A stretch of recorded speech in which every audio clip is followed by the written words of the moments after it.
Our second returning director for this program is Mr. John Frankenheimer. Frankenheimer spent much of the 1990s working in television, returning to his roots, although he was, of course, infamously hired to replace Richard Stanley on the botched production of 1996's The Island of Dr. Moreau. If that film had any net positive whatsoever, it may be, assuming it did, allow for Frankenheimer's hiring on the production of Ronin. Ronin was an original screenplay from one John David Zeke, whichever, a newcomer to the industry. Its other credited screenwriter, Richard Wise, is a pseudonym for David Mamet, who apparently touched up the screenplay. Frankenheimer was attracted to the film's script and saw himself as having the experience necessary to direct it successfully. It was a thriller, it contained high-energy car chases, and was set largely in France. All had been staples of Frankenheimer's catalogue, from The Manchurian Candidate to Grand Prix and French Connection 2. Producers no doubt would have been enthused by the commercial success of those three pictures in particular, assuming Frankenheimer would compose something palatable for general film audiences, as opposed to the occasional flops like Seconds, Black Sunday, and or 52 Pickup.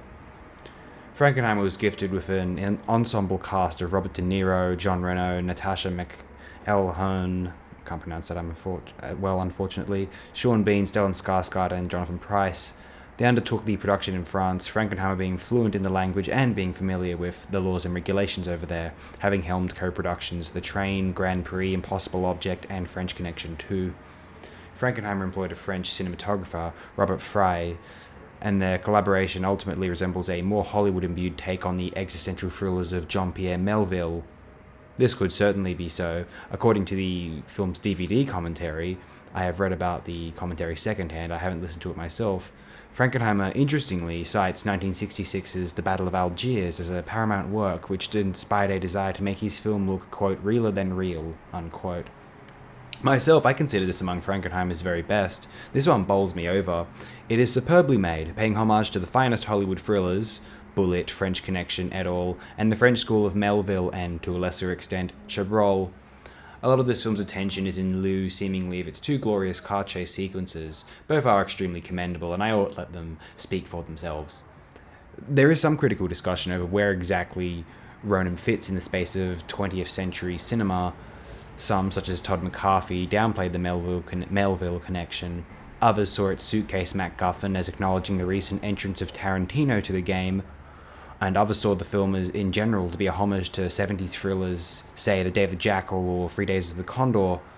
Regardless of what one believes, Ronin is, while it's rooted in a tradition, still potently modern. Even by the standards of 2021, this film holds up technically extraordinarily well. It might still very well be the reigning champion of urban car chases. Not that I am an aficionado of these as such, I just find it hard to imagine what might have been truly competition during the 21st century. Maybe you can find something in one of those Fast and Furious things. I doubt it though. There was a couple in that Bourne trilogy, which I have seen, and I personally don't think anything in there quite touches Ronin's chase. Some have suggested more recent Mission Impossible films. I did dig Ghost Protocol, and didn't mind Rogue Nation from what I saw of it. And I wouldn't count Fury Road, though no disrespect to it at all. It's a different sort of beast, obviously. So anyway, Ronin is an utterly fantastic picture, and one of John Frankenheimer's finest works, and arguably his swan song, if not inarguably. Well, I happen to quite admire 2002's Path to War, his final feature film, although Ronin is something truly very special.